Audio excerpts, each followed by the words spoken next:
Well, I suppose most of you have been listening to some of the things that are taking place quite rapidly, I must say, as the new president has taken office. And tonight I decided to talk to you about how soon could we see a Sunday law? Could it be this year? You may be aware that, I'm not for either candidate. I don't vote for presidents because if you vote for one and he gets in office, you're responsible for what he does. And I'm not wanting to be responsible for what anybody does in office, not today, anyway. But Trump was willing to break with some of the issues that the world wanted to be done, but Biden seems to be in full harmony. And so one of the things he signed immediately after his inauguration was the Paris Agreement that will lead to a Sunday law because it's one of the issues that they are hoping will stave off global warming. So I spent just a little time before finishing up this sermon, and I was amazed how much information there is on the internet. Nobody has to be ignorant about what's going on right now. And maybe some of you have found some things that I didn't. At the end of my message, I'll give a little time. If there are some facts that you think would be helpful to the congregation to be up to date on what is taking place right now and what is likely to happen in the future. We're not looking for opinions, but for facts that you have discovered that you would like to share.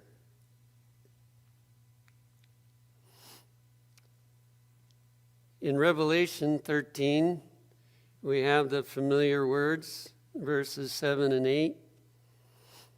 And it was given unto him to make war with the saints and to overcome them. And as you have studied that, you realize there's a dual application here. There's one that has already occurred and one that is going to occur in the near future. So it's very possible that many of us here will be involved in the second round of this. And it was given unto him to make war with the saints and to overcome them. And power was given him over all kindreds and tongues and nations.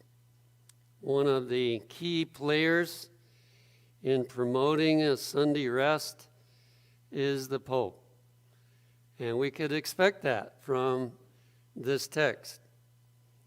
And all that dwell upon the earth shall worship him.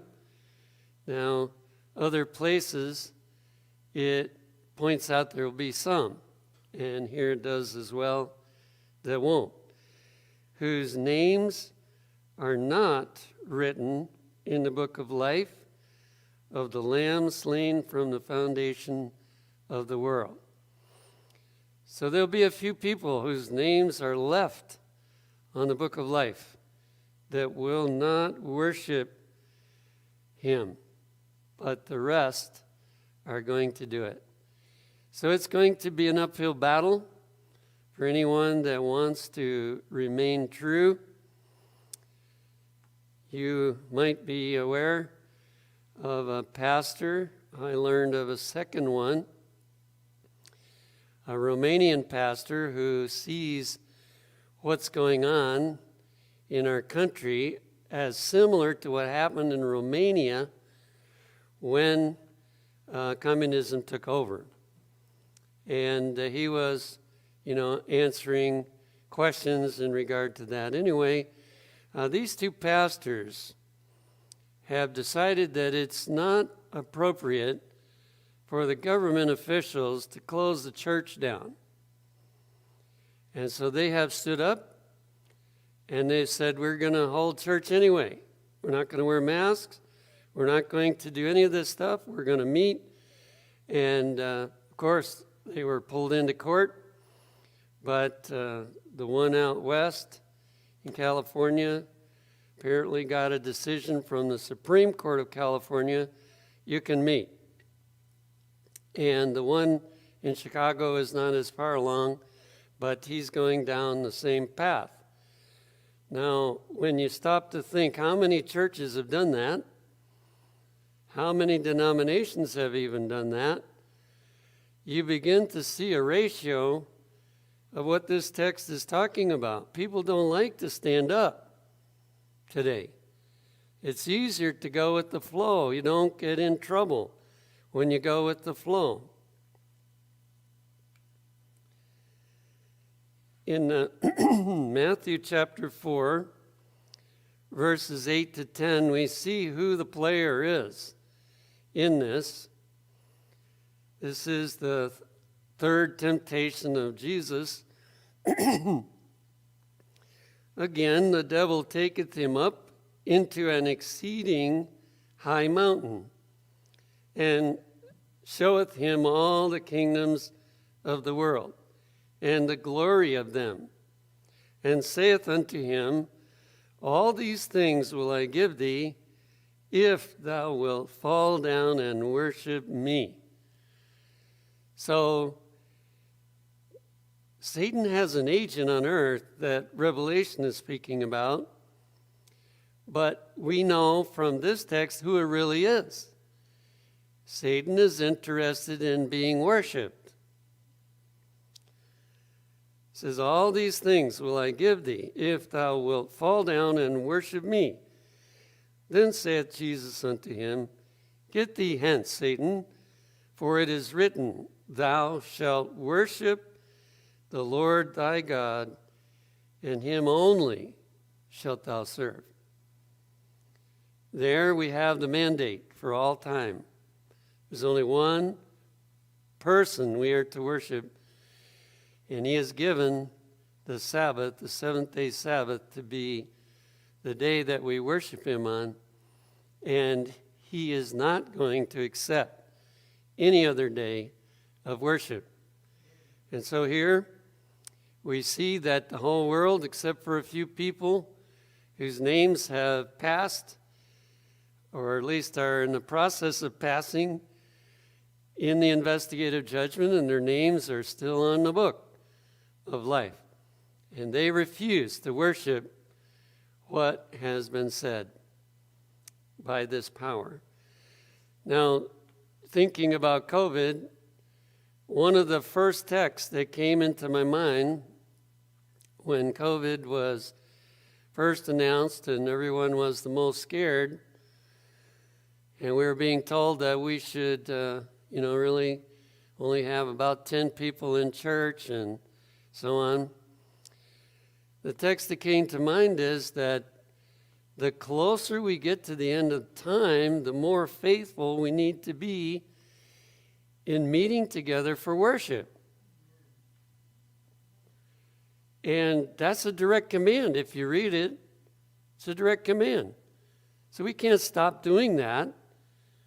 And there are people in the past who have gathered together at midnight so that they could have a service together, not just worship, over the internet. And of course, they didn't have it back then. But they wanted to meet together. And they were willing to face death to meet together. And also, in France, often they were found out in their meeting. And there was very few people that lived through that. But they still kept meeting anyway. And so I believe that this experience we're going through is telling us something about ourselves and something about what it's going to be like in the future to stand up on the Sabbath issue.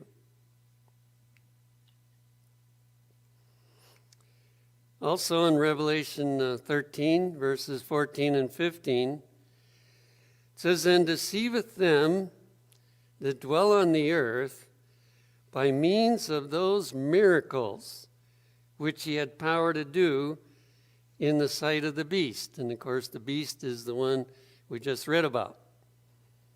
"Saying to them that dwell on the earth, that they should make an image to the beast, which had the wound by a sword and did live." There's the two periods of power of the Catholic Church. "And he had power to give life unto the image of the beast, that the image of the beast should both speak and cause that as many as would not worship the image of the beast should be killed." Now, COVID didn't bring that penalty, that people would be killed if they went to church or if they did some of these things. But that one's coming, so we have to be getting ready for that time. In 2 Thessalonians 2, verses 3 through 9, it describes the leader of this organization. And it says, "Let no man deceive you by any means, for that day shall not come, except there come a falling away first, and that man of sin be revealed." And it calls him the son of perdition. There's three names given here, pretty bad names, but they're all true. Now, people were expecting the second coming of Christ, and they were expecting it too soon. And so Paul had to explain, no, there's going to come an apostasy first. You know, the Catholic Church claims that they received their authority because Peter was the first pope, and that has been passed down ever since to their line. Therefore, they are the true church. Well, the exact opposite is true, that they are the result of apostasy in the true church. And a number of things happen because of that. And it calls the leader of that organization the man of sin.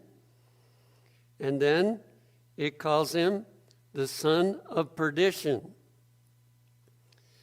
who opposeth and exalteth himself above all that is called God or that is worshipped, so that he as God sitteth in the temple of God, showing himself that he is God. Now, the real issue is the devil. He is only an instrument, and there's no reason to hate the Pope. We don't know how much he knows about what he's doing. But there's one thing for sure. The Bible is clear that he is being used by the devil. The devil wanted Jesus to worship him, and the devil has a human instrument that he wants to be worshiped. And so it says, it accuses him of sitting in the temple of God, showing himself that he is God, or in other words, he's worthy of worship. And then shall that wicked, and really the word one should have been put in there, that wicked one be revealed, whom the Lord shall consume with the spirit of his mouth, and shall destroy with the brightness of his coming, even him whose coming is after the working of Satan. So it clearly points out he is an instrument of the devil to obtain the worship for the devil that the devil wanted all along, ever since the beginning. And we see it especially when he tried to get Jesus to worship him. Now, we don't have to make accusations about the Catholic Church because they they tell us who they are. And here's one that I found. There's some older ones, but this is the newest one that I've found. It was published in the Sentinel from the St. Catherine Catholic Church in Algonac, Michigan on May 21, 1996. Perhaps the boldest thing, the most revolutionary change the church ever did happened in the first century. The holy day, the Sabbath, was changed from Saturday to Sunday. The day of the Lord, Dies Dominica, was chosen, not from any directions noted in the scriptures. Straight from the Catholic Church, Sunday is not biblical. Not from any directions noted in the scriptures, but from the church's sense of its own power.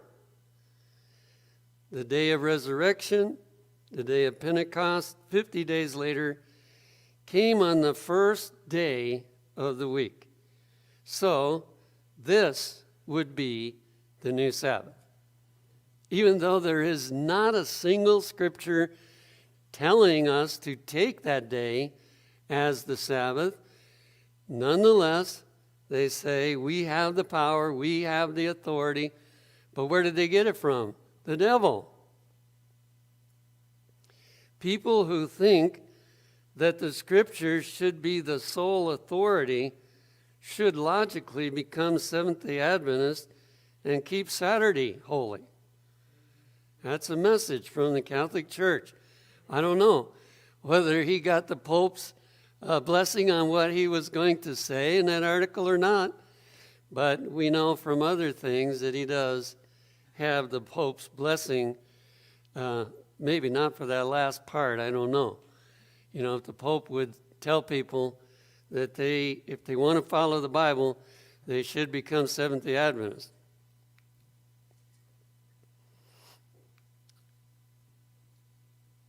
Now, God's people have been tested in different countries. We in the U.S. also got tested somewhat a little over 100 years ago, but probably nobody here has been a part of that. And so we haven't been tested on what we would do if there was a Sunday law. In Review and Herald of March 9, 1911, it says, "Those whom God has made the depositaries of his law and of the pure religion of Jesus must be determined to let their light shine." And this is talking about before it comes. The question is, have we done a good job of making sure that people know the issue? I don't think we have. And so this is very unfortunate, and there's not much time left to do the job that we were supposed to do. If they do nothing to disabuse the minds of the people, and through ignorance of the truth, our legislators should abjure the principles of Protestantism and give countenance and support to the Roman fallacy, the spurious Sabbath, God will hold his people who have had great light responsible for their lack of diligence and faithfulness. Now, this is religious liberty campaign time. I hope you've heard about that. And it's a time to be liberal with funds so that all of these judges, legislators, and other people can get a copy of the Religious Liberty magazine. But as I was reading this quote not long ago, I thought to myself, you know what? You better start visiting some of the officials in Trenton and giving them a personal copy just in case they didn't get it of the Religious Liberty magazine and talk to them a little bit I did decide to bring it up to the landlord of our health center down there in Trenton. And she's a Christian and seems to be a very nice lady. But I told her, I said, one of these days we are expecting that we will have trouble because we're a Seventh-day Adventist. Of course, she knew we were. And that there would come a time when they would try to stop us from keeping the seventh day. She just laughed it off and said, no, that could never happen in this country. And so, that's the problem that we face, but we have to still get the word out. And if we don't, then we're responsible for knowing and didn't tell. And we're also responsible for the restrictions that come too soon upon us because we didn't inform those that could divert it or hold it off.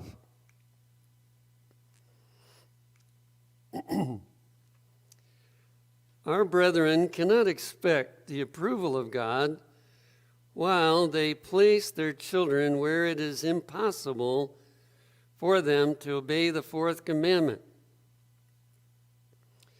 They should endeavor to make some arrangement with the authorities.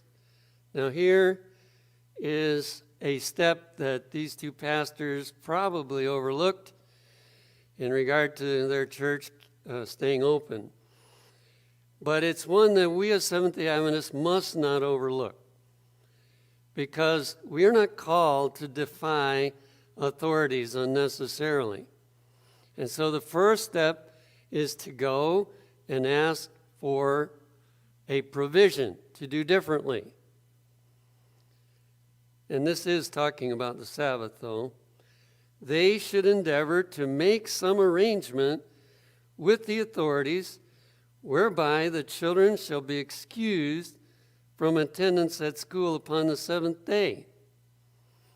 Now, there's been quite a few countries where Seventh-day Adventists had to face that issue, that their children were expected to go to church on Sabbath.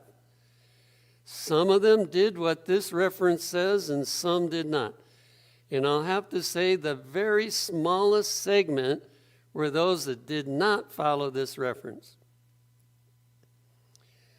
It says, if this fails, in other words, you go to the authorities, you explain your reason why you cannot send your children to school on Sabbath, and they ignore your request and tell you, no, you got to send your children anyway. It says, if this fails, then their duty is plain, to obey God's requirements at whatever cost. I don't think we're prepared for that kind of thing. We give in too easy. But we're going to have to learn, and learn soon, that this is important. When God says to do something, we have to do our best to stay out of trouble. But if we cannot stay out of trouble, we have to do what he says anyway. Both of these come from the Counsels to the Church, page 268. Some will urge that the Lord is not so particular in his requirements, that it is not their duty to keep the Sabbath strictly at so great loss, or to place themselves where they will be brought in conflict with the laws of the land. But here is just where the test is coming, whether we will honor the law of God above the requirements of man. That's the issue. Satan works through men to get what he wants. God works through his agents, and especially through the Bible, to make plain what he wants. And that is what we must stick with, what God wants, especially when it comes to anything to do with worship. We must follow what God has said.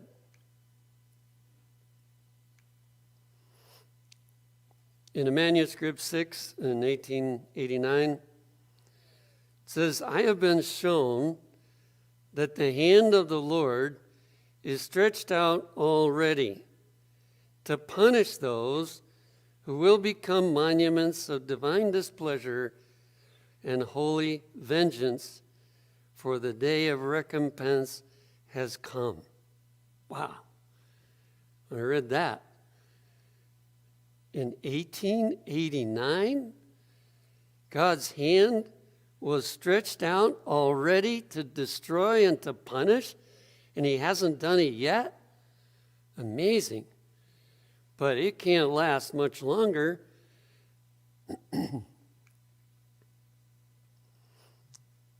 Also, it said this, "In the exercise of the long suffering of God, he gives to nations a certain period of probation. But there is a point which, if they pass, there will be the visitation of God. In his indignation, he will punish." Now, if we just stop to think of a couple of facts, the United States is losing its position of power in the world. It's already on a downward road. That's one fact. The second fact is, in Revelation, the United States is a world power at the end. Does that tell you something? That it can't be long, because it won't take much longer for us to lose a lot more power than what we've already lost. And the dangers that face us are bigger than any that have ever faced in my lifetime, and I'm sure any time before that. So, God is long-suffering. He gives a period of probation. However, if they pass a certain point, and this country is the same as Sodom and Gomorrah today. In fact, this seems like if something doesn't happen soon, then God will have to apologize to Sodom and Gomorrah for what he did to them, and let the United States and other places keep on going in the direction that they're going. But as you know, the reason Sodom and Gomorrah got destroyed was that there weren't even 10 righteous people. So that's what's holding it up right now. Too many people that are righteous, and so it's not getting destroyed. But we are just hanging there for the destruction, and only God knows how soon he's going to do it. We can't predict a date. We can't say when it's going to happen, or even when the Sunday law is going to happen. But we can say that we're in a very urgent situation, and that we've got to be expecting it any time. I won't name all the things that are going on that have put us in that position. Now, I was interested in what is the situation with the blue laws, because back around the turn of the 19th century, as we were entering into the 20th century, you're probably aware that there was a big push for a national Sunday law. Now, one caution I would give us when we study about the national Sunday law is that this time around it may not happen exactly like it is described back there, because it's all these years later and circumstances are different. We do know for sure there is going to be increasing Sunday laws, but we've got to be careful. Anyway, as a result of the progress that they made back then, almost all the states, maybe all of them, were busy setting up blue laws on Sunday, forbidding things that you weren't supposed to do on Sunday. and some of them had to do with sports. And actually, it even got to the Supreme Court, and the Supreme Court back then was in favor of prohibition on Sunday of games, these games that have such big attendance. And as a result, many Seventh-day Adventists were fined or put in prison or put on the chain gang as a result of these blue laws. So I was interested, what I might find on the internet about the blue laws. And I found this interesting article in the Valdosta Daily Times. Valdosta, if you've been to Florida, you've been through Valdosta. And the title of the article was Blue Laws Survive. And this article was written on September 12, 2014. They were wanting to get another one of the blue laws repealed. So they wrote this article. A majority of blue laws were repealed following the American Revolution, but many were resurrected during the Prohibitionist movement in the late 19th century, according to the Columbia University Press.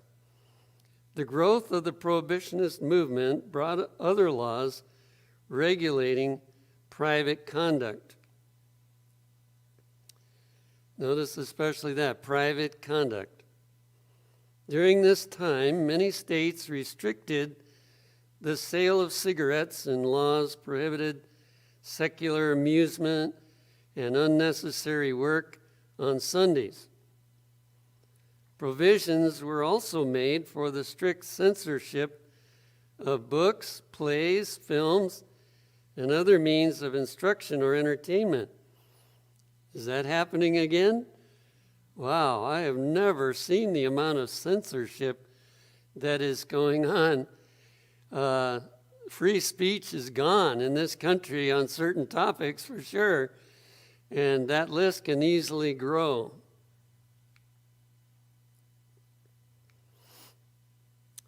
Throughout the centuries, many of these laws have been ignored over, it was kind of a strange word, but that's the way it was, have been ignored over and unenforced, remaining on the books solely as a matter of tradition. In some areas throughout the country, however, such laws remain prevalent, as they do in Georgia. About 3/4 of the states in the U.S. still carry laws imposing some kind of Sunday restriction on such activities as retail sales, general labor, liquor sales, boxing, hunting, barbering, polo, cockfighting, or clam digging, according to a publication by the Houghton Mifflin Company. So here, as we see that there are that many states, 3/4 of the states of the U.S. still have some form of Sunday blue laws on their books, even though they don't always enforce all of them. This time, when Sunday laws begin, it is going to go fast. It's not going to take long because they've got the framework and the psychology already set up. And so we have to watch for the beginning, because once it begins, it can travel very quickly. However, the Supreme Court has upheld, starting with McGowan versus Maryland in 1961, that though the laws originated for religious reasons, now this was very fascinating, the laws originated for religious reasons, the state has a right to set aside a day of rest for the well-being of its citizens. The court also ruled that Sunday closing laws do not interfere with the free exercise of religion and do not constitute the establishment of a state religion. So the door is wide open. All that has to happen is for this to get started. That's all. And the door is open. It can move rapidly all the way. Of course, we're not at the mercy of man. God can hold things however long he chooses to hold things. Today, the state of Georgia has a few remaining blue laws. And then they quote from Code 3:320 states, "No person knowingly and intentionally shall sell or offer to sell alcoholic beverages on Sunday." Can sell them any other day, but they can't sell them on Sunday. Well, we're not worried about that law, but to have that law there, it can be added to very quickly and very rapidly again. Also, I've heard about this, but I wanted to see a more original source. So I got this from the Vatican Dispatch of September 1 in 2020. The coronavirus pandemic has given us a chance to develop new ways of living, Pope Francis said in a message released by the Vatican on September 1, in which he reiterated his call to limit global average temperature rise below 1.5 degrees Celsius. Now, I'm sure others of you have heard this. It's a fairly frequent piece of news that goes out that the Pope believes that, and many others, that the pandemic, coronavirus, is telling us a very important message. They see the lockdowns as revealing the message that we can help climate change by locking down, but they're thinking of a permanent lockdown on Sunday. The Pope said the COVID-19 pandemic has in some ways given us a chance to develop new ways of living. Indeed, already we can see how the earth can recover if we allow it to rest. So we've already witnessed it. It's proof we can do it. The air becomes cleaner, the water's clearer, and animals have returned to many places from where they had previously disappeared. He said, the pandemic has brought us to a crossroads. We must use this decisive moment to end our superfluous and destructive goals. Now, what they don't mention is it's not going to be livable because people can't work.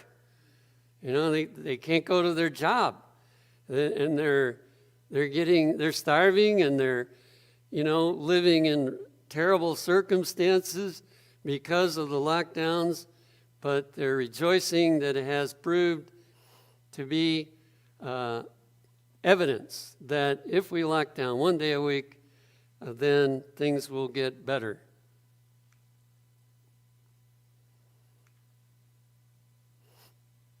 In the Review and Herald of December 24, 1889, it says, when the law of God is made void and apostasy becomes a national sin, the Lord will work in behalf of his people. And this is what I want to close with, these kind of thoughts. Yes, we have the Sunday law, and we are going to be tested whether we'll stand up or not.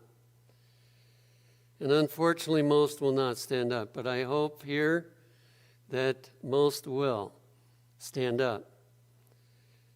But the good news is, it is going to be a great time if you like to see God work. If you enjoy seeing God, I picture it like the triumphal entry. Oh, those Pharisees, they would have liked to have stopped that triumphal entry if there's any way they could stop it. But it was impossible because there was so much of heaven's power behind the triumphal entry that they just had to back off and leave it. And for a whole week, or almost a whole week, in the synagogue, they wanted to stop Jesus, but they couldn't stop him. There was just too much power behind it. Well, that's what we're going to get to see. Isn't it worth standing up for the right to see God work like that? I think so. The Lord will work in behalf of his people. Their extremity will be his opportunity. When we get with our back to the wall and there's nothing we can do, that's when God manifests his power. It says he will manifest his power in behalf of his church. So we got something real exciting to look forward to. When the crisis comes, brought on by satanic miracles, many will be prepared to make right decision as a result of house-to-house labor. Now, if it's going to be because of that, we can't let COVID stop us from house-to-house labor, because that's how they're going to be prepared for the crisis, is through house-to-house labor.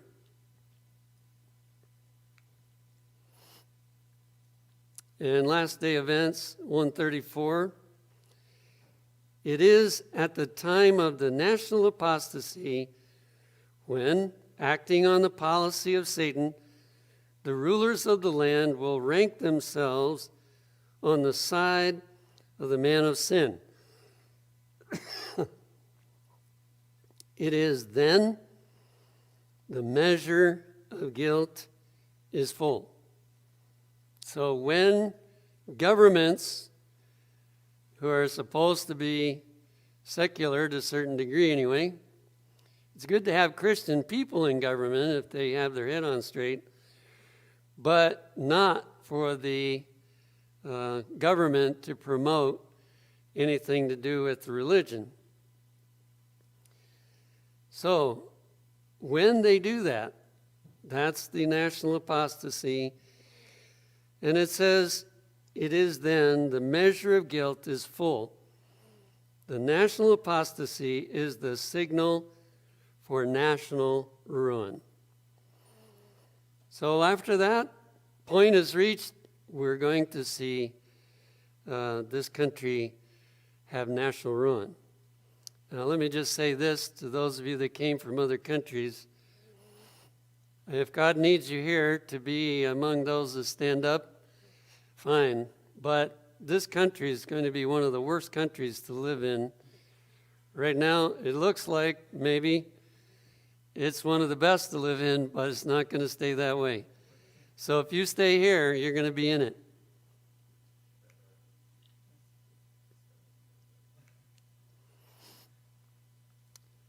A little more on God's power from manuscript 3, 1888. He means to make exhibitions of his power before our enemies. Now all these quotes are in the setting of Sunday law. I'm reading a compilation of manuscripts that are on last day events. And this whole section I found is on the Sunday laws, and so all these quotes are in that setting. So when the Sunday laws come in, God is going to make a demonstration of his power before the enemies of the Sabbath. Now, we didn't do that on COVID. God didn't demonstrate his power on our behalf, but there were some other Christians that he did demonstrate his power on their behalf to stand up for attending church. So he's going to do it. But we need to learn from our failure to do different next time. Another one, the few who are faithful to God's requirements are the only ones who can ever withstand him, that is Satan. So the only people that can stand up and get away with it are the ones that are following what God said, because he's going to deliver them in the crisis. Another one, the enemies of his people can never put down those whom God would lift up. They can try everything they want, but they cannot put down the ones that God is lifting up. Now, of course, that doesn't mean I didn't put these in there, but there are quotations about imprisonment, fines, imprisonment, and death. So some will suffer those things, but God is going to have some that go through it all. You know, I love to read in the Great Controversy about Tyndale because they wanted to get him, and they were determined they were going to get him, and they never could get him. He died a natural death. And this is what's going to be true of the 144,000, that they're going to go through all these things, they're going to witness all this, and there's nothing the enemies can do to stop them because God is with them. In trusting implicitly in God, we shall see the wonderful display of his power. If we wait patiently and prayerfully for him and have confidence in God. So there is an if there for those that will patiently wait. You know, we're almost always ready before he's ready. So you have to wait till he's ready. But if we wait patiently and we pray earnestly, then when the time comes that God wants to reveal his power, he will do it, and we'll be amazed at the results of what God is able to do. Yeah, that was the last one. So that's a good note to end on. Now, maybe you've read something that you think would be helpful to the group here on the topic, you know, of how fast are we progressing to the beginning of a Sunday law. Now, the fact that Biden was willing to sign that document, I mean, he didn't wait. He signed it. I guess it was the day he was inaugurated, the day after he signed it. And that's going to give a lot of push to those that want Sunday as a regular rest day. And of course, they're not pushing it as a religious duty. They're simply pushing it as a family day and a day to save the climate. But we know from what the Bible teaches, we know where that's going to head. So we have to be careful not to call it a religious thing right now, but we know where it will head from there.